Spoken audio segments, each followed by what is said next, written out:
Grania, don't look at me with big puppy dog eyes. It's f***ing massive!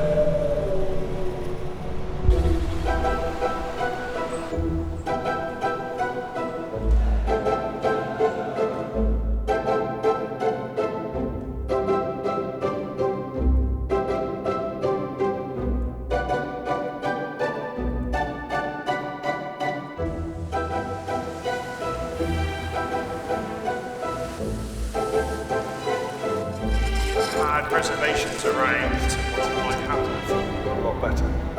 The squad might not be quite as deep as we think it's. How big a rebuild job is some capacity for the club back. I think that must have been a massive wake-up call for Paul in the team. Company else has managed to get promoted, which is what everyone I'm wants. wondering now whether there's a little bit of buyer's remorse going on because you find That hurt Paul. That hurt him. That cut deep.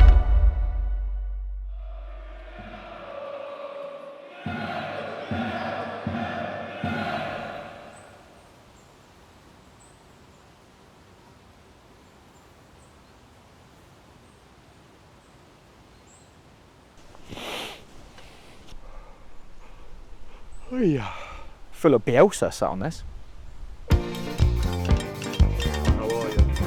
Yeah, good. How are you?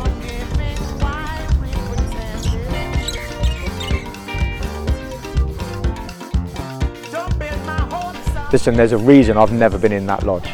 I don't want to know what goes on in there.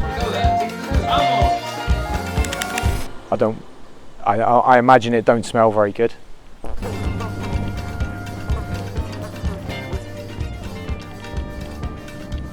Right, so untidiest will go with Lorak because he leaves his stuff everywhere. Larry, yeah, he's messing with his clothes. His white t-shirt's been hung up for about 6 months. He's only just put it away because the cameras are in. I imagine there's no cooking. I imagine there's pots and pans everywhere. Lorak will just leave plates out and like leave his clothes in the kitchen, like for like a week straight. Max, who cleans it, I think she does a magnificent job and deserves all the honours and awards she gets for being brave enough to go in there. But like if you pan in there, you've got hanging up stuff. It's just all over the gaff, really. Yeah, nothing really happens at the lodge. Sorry, no. He's there pulling crazy faces. So what did you actually say? Yeah, can't complain about the lodge life. It's obviously 6 or 7 of us, just mates, lounging around, so. on the flip side of that, I'm sure they have a good laugh. There's lots of them make me laugh, but there's lots of them I laugh at. They don't even know they're making me laugh. Jordan Dyer seems like a big, lovable Labrador, you know, he's always smiling and wagging his tail. My favourite memory in the lodge, Jay Falston's accent's funny. probably hitting 180 on a dartboard. That was my favourite one. Isn't it, Sam? That was good. That was good. And I heard I'll be living in a house with 8 lads. I thought it could be carnage, but I've loved it. Yeah, it's top. It's top, to be fair. And straight away, me and Sam had never met each other. Went straight down for a meal and just got the ice broken.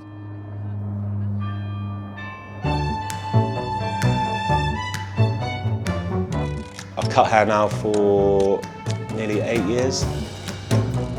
Yeah, obviously working here in Totnes, you've got a few characters, Mohicans, all sorts. So I used to come watch games with my mum.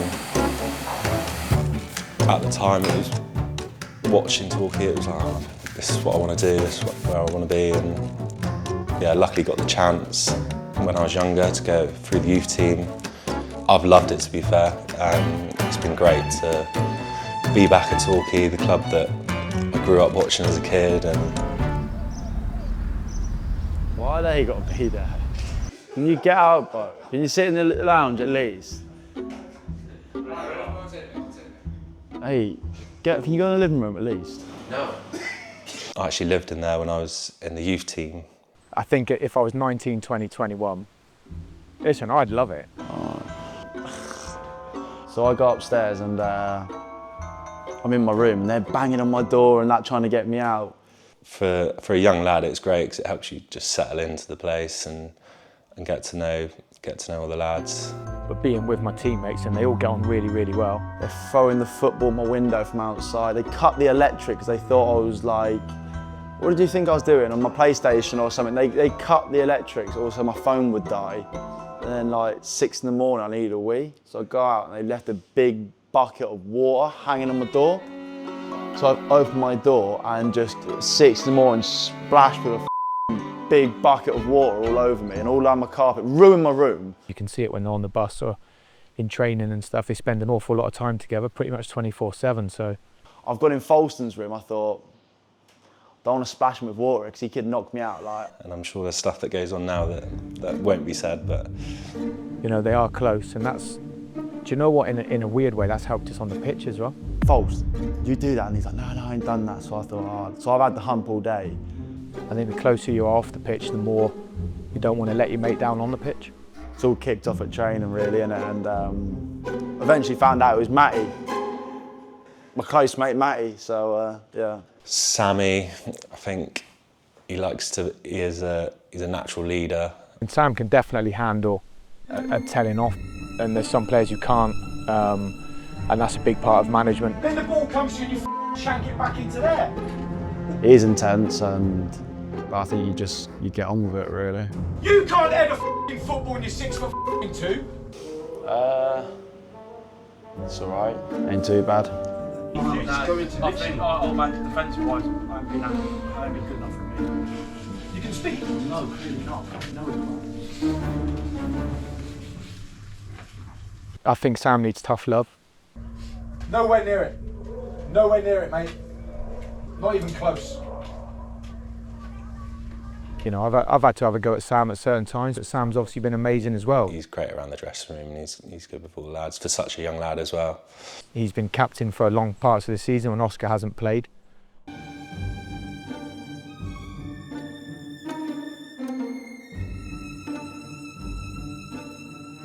Favourite hobby?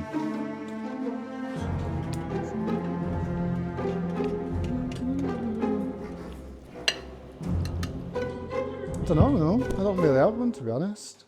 But yeah, no, I like to play a bit of golf. It's delicious food. Yum. Favourite hobby? No, I don't really do much outside of football. Mike's are on. Look after the wife and kids. That's what it is. That's the favourite. That's the hobby. Yeah. Just spend time with the family.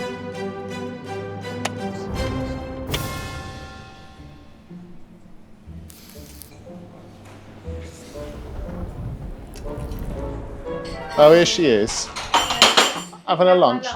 What have you got today? So I'm Judd, I'm the head of hospitality at Torquay United Football Club. They come from the valleys. It's too small for me. The car is too small for me. You're not stitching me up. I'll start effing. Today we've had a conference on this morning. We've had 45 people here for breakfast meeting. I thought it was a mouse mat for funny. Oh, there's dog bones on it. When I first started, I was brought in as a mystery customer as a consultant in August. We had 37 in the restaurant that day, which was perceived as a busy day. The food was quite poor, the service wasn't great. We've now got to a point where we are 100 plus covers every match day with award-winning food. So on a match day in the Cove restaurant here, we'll have up to 100 people. We're becoming really, really busy now, which is excellent. Will, it's one of them tonight, it's like, no, we were poor tonight, to be honest, and probably an apology from the extended team and everyone, just so everyone watching. Disappointed, but the man of that full Jenkins. I thought that's the best I've ever seen him play tonight. He kept us going tonight, and he's a young lad. And I thought, well done, son, tonight. You've had 2 long trips. You know, you forget the part-time, some of the lads. Sometimes it's hard. Football, work. I've got a little girl, she's 2.5. and I've got another one on the way due in a few weeks.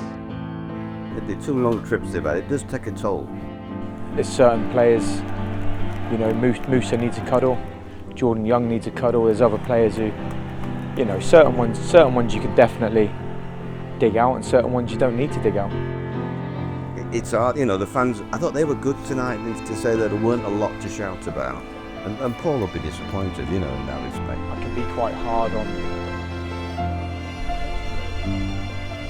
my ex-Truro players who are with me for a long time, so Ed Palmer and Hammy, I can be a little bit too hard on them at times.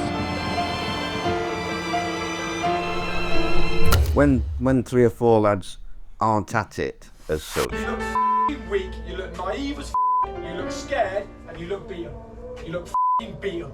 Not for lack of trying, but just not at the game. It's difficult to put a performance together, really. And listen, it's, you know, there's a time for shouting. It's the same shit every f***ing... And a time for cuddling, definitely. We've had a few fallouts in our times, but I think that's expected. And you know, you just got to look at it like that tonight and get on with it. It's everybody has a game like that, and you could sense it. Like you could sense the way he was from the kick-up, really. Thank you, Vic. But as soon as I went to the first training session, I knew what his standards were and the intensity that he set. First and foremost, it's your ability to work hard.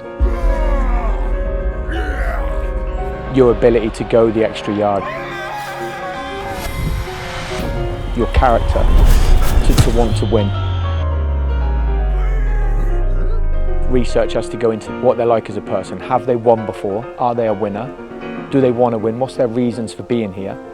Because ultimately, before all of that, I've already made up my mind whether they're a good enough footballer or not. I'll only ever make one promise to Torquay United fans, and that's that my team will keep running and keep fighting right until the final whistle, the final breath.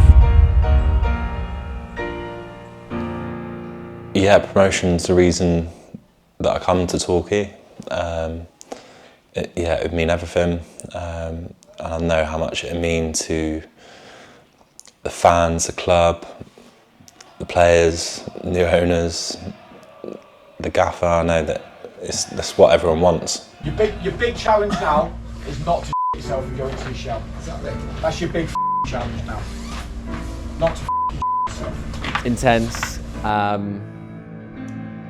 You never get to relax for 5 minutes. He's always on you, but only because he wants to win.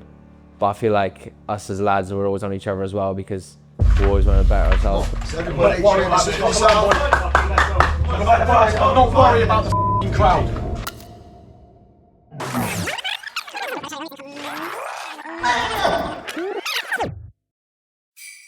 That, I guess, that shock, that schism that we had.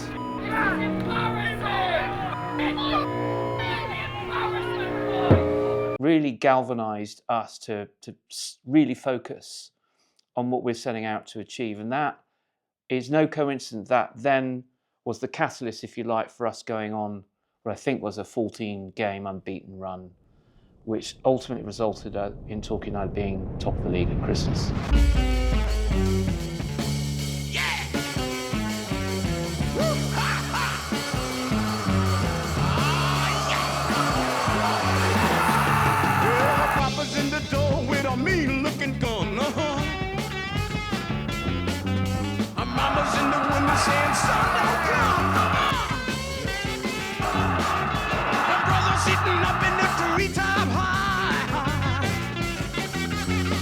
We got the job done, didn't we?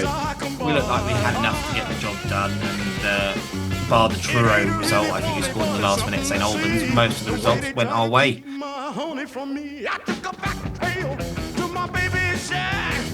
I maybe one right up to the back. I went over the meadow, went down by the brook. They don't know yet.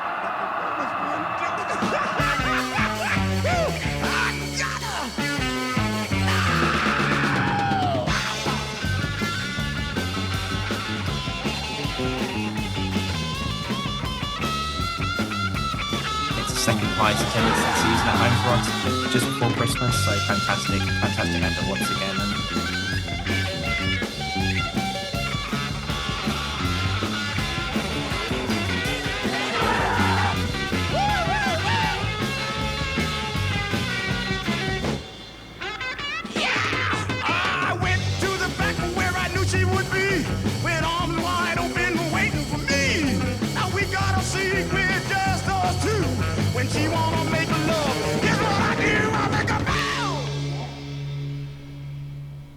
top of the Christmas tree. That's fantastic, and fingers crossed we can carry on the momentum going on into the festivities.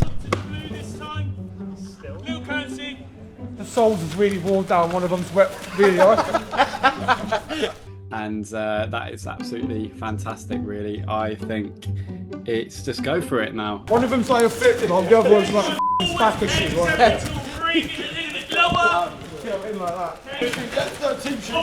Get off camera. You know, when we've got a squad like this is the beauty of what Paul Watson is building and what the board allowing us to have this squad is building.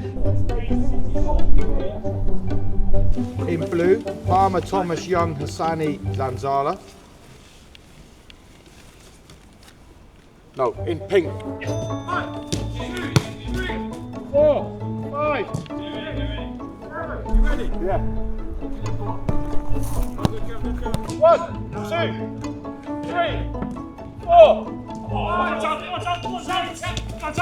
7, 8. This one. But just to go in unbeaten, all at home this season, and just the good vibes about the place. It's easy concussion. Get a scat test. League tables starting to take shape. Eddie off the line. 1, 2, 3, 4. Stop. Wunderbar. To be fair, probably the pre-season favourites, the Dorkings and the Boreham Woods. They're breathing down our necks now. Maidstone as well. 7,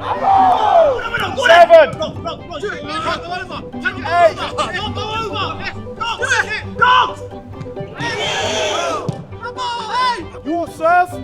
It's got to go in on the full. We're gonna, if we're gonna go up and win this league, we're gonna have to grind results out. And the second half of the season, we've still got to go away to Dorking. We've still got to go away to Maidstone. We've still got to go away to Western.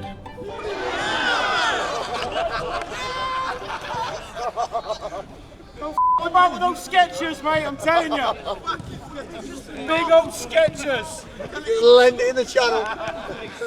I mean, it looks like a really exciting second half of the season. We're very, very difficult to beat. It's yet another clean sheet. I think we were to be top of the league at Christmas, for as long as we were. It was Christmas, wasn't it? Around that sort of time, we were top of the league. I think that was a highlight, because from where the club's come to be in that position, I think you could tell by the atmosphere around the place was unbelievable. Hammy would be the one who's up to no good most of the time. The gaffer, I'm not sure he'd have the patience for it. It'd be funny though. I reckon one pre-season we should get all the boys out there to do it. Oh, look at them bubbles. That means carp. Because it's my 6th year managing him now, I turn a blind eye to an awful lot of what he does, so. That's a good sign, you see, because it means they're there. It means they're coming to the bait. Yeah, you need to try and sit tight and wait for the big daddy fish to come along, and then that's when you're talking. Yeah, he's a hunter, isn't he? Hunter-gatherer, like he's a caveman. He's... Not sure hunter-gatherer, but yeah, I like the wildlife and the countryside and stuff. Yeah, I think he's not too far away, yeah. Yeah, he's a bit different. Believe it or not, fish like sweet stuff. So this is a banoffee mix. Just putting it through the riddle so there's no big lumps in it. It's just something to do. I mean, growing up in Guernsey, there's not really a lot else to do other than sort of sea fish or go to the pub. That's what attracts the fish, and then whatever you're using on the hook, you fish over the top of it, and then it sort of sets there, and then you've got sort of like a nice smooth, smells of banoffee, blood smell. Smells nice. Stupid people, like there's people you watch on YouTube, they'll pick it up and they'll eat it just to prove a point, like I'm not that mad. Like if you think I'm going to do that, I'm not. So in there we got some pellets, don't know if that's going to... So they just 6mm pellets, they're just going to make a bit of a noise as they go in. Tidying up after the rest of the people, Mudgy. Hey, there's no way between me and you, finely tuned athletes like us, we'd go through 4 Mr. Kiplings, is there? What I'll do, right, is I'll be a good citizen, I'll put that in my rubbish bag and I'll take that back with me. I'll get attracted to this bait, then I'll start feeding that corner in a minute. I'll come straight over. I'm not sure I can show you that, it's not big enough. Look at that. Tiny little F1. Straight in the net. Hornshaws come to play more on Saturday. What challenge are we expecting from them? Yeah, well, they've just coming off the back, aren't they, of a fantastic result on Tuesday against Boreham Wood. They have a lot of experience in their team. We lost up there in what was one of our more disappointing displays of the season. So look, I think it's a game. It's a game we're going into in good form. It's a game we're going into in a good place mentally. Physically, obviously, we could be better, but we're looking forward to it again. I think we're due another big crowd at Plainmoor, which is phenomenal.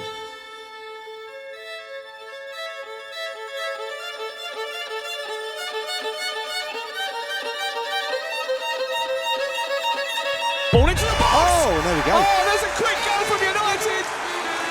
And that's just what the doctor ordered, isn't it? Here come Hornchurch again, chance in the left edge of the penalty area. Flag goes down, the penalty area is a penalty!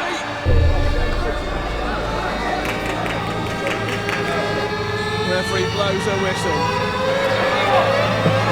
Right.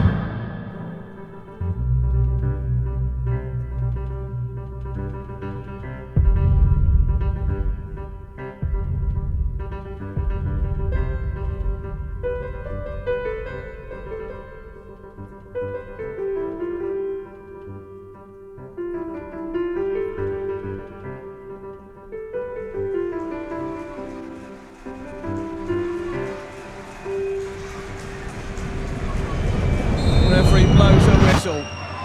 Wright steps up, right footed, hammer saves!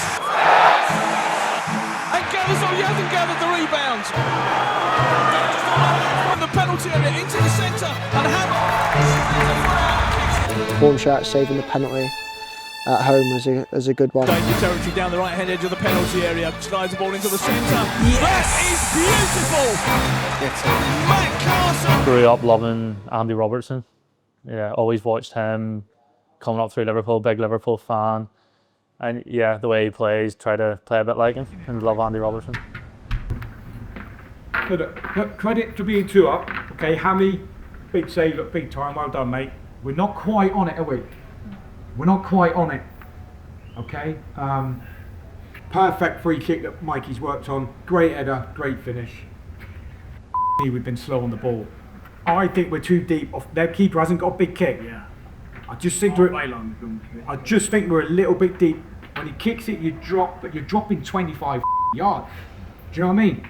And Balanda's just getting, because we're starting a bit deep, you've won your fair share, but those ones that are that high, it don't matter if you can't win them. I just think if we can go bang, we're putting the emphasis back onto them. You've got to come in a little bit more around the midfield player.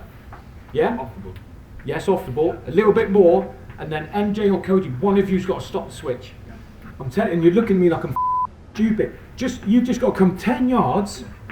But if the ball goes back, I think you've seen at the end, the last 10 minutes, the ball goes back and said, right, go. Because what they just shelled it out of play 2-3 times, or they go back to the keeper, then we're up and we're happy. Their legs will be heavier than yours. Okay, I think we can move, when we have moved the ball quicker, because I don't think we've moved the ball quick all day, you're in. Okay, decision made. Dan, you made 2 great runs, about one at the end. Just keep driving with it. That's golden chances. That's that kill zone we talk about. Don't let them back into the game by us being by us doing Chance it behind now, United shot from Balanta. And Hornchurch do have one back out of nothing really.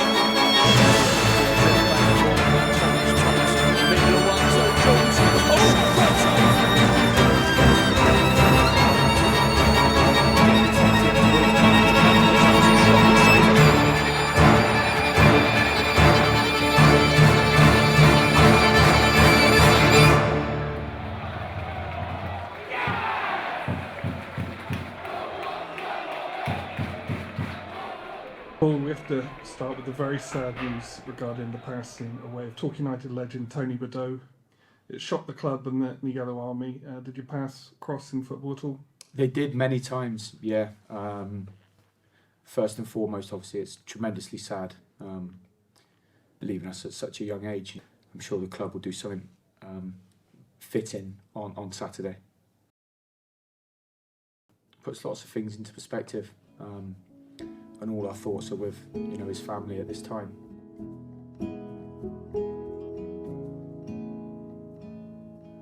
Yeah, it was for me that was. It still feels surreal now, to be honest.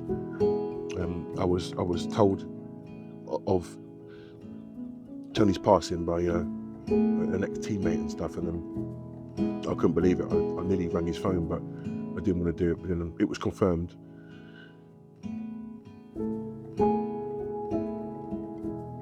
Before we get into this week's episode of The Goals I View, we would like to do a tribute to Scott Calderoy.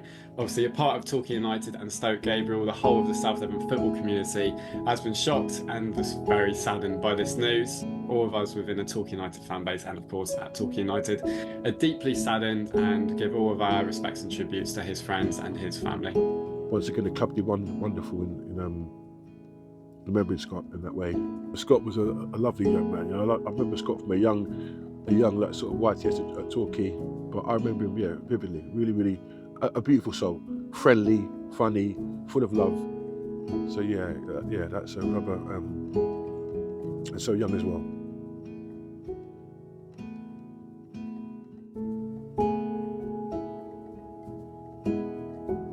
Started my career at Chelsea as a schoolboy, which I was there with Tony Beddoe. We were both schoolboys at Chelsea, but we had known each other from like 9 years of age. In the same district team, same county team, and the same schoolboy team at Chelsea. I got an apprenticeship at Chelsea at 16. Tony came down here to get an apprenticeship at Torquay United. And during the youth team games, we played against the likes of West Ham, Arsenal, and whatnot. We were playing good league level of football. But Tony was playing men's football at 16 for Torquay United. So quick striker, quick pacey striker, clinical finisher. Hold the ball up and play on the shoulder. So even as he got older in his professional years, as a kid he could still jump. He's humorous, kind, loyal, understanding.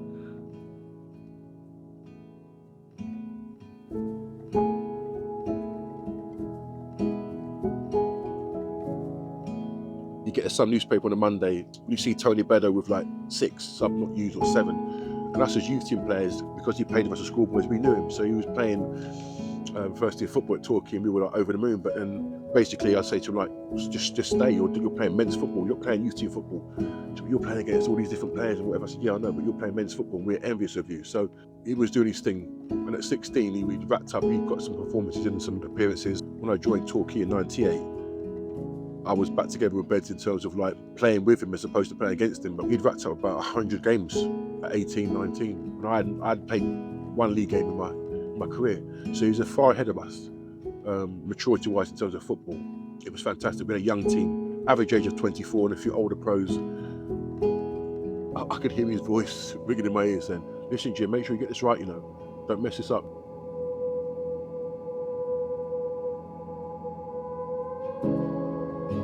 It's not a blur, but it was a kind of a day where I had to kind of look at others, as opposed to myself. That's what I tried to do.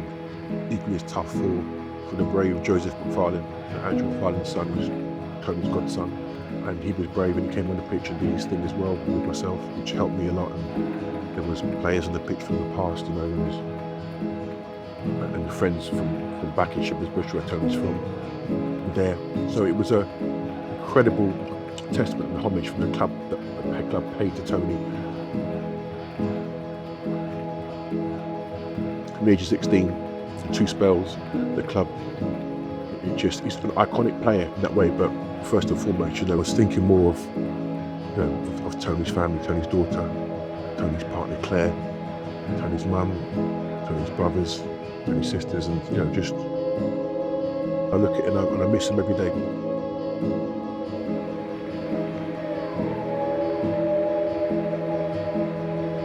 I must pay homage to the club for that day, because for the club were exceptional how they conducted the whole thing from start to finish.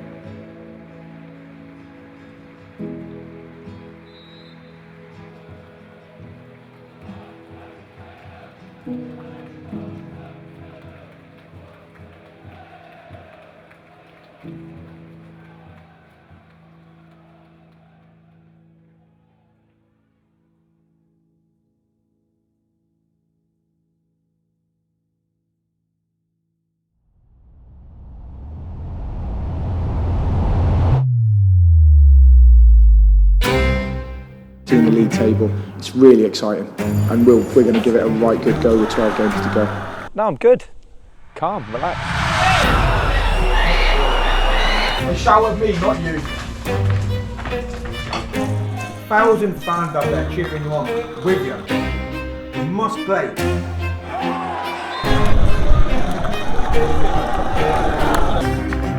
We've blown our chance here. Just don't give up. Get in. What a waste. What a waste.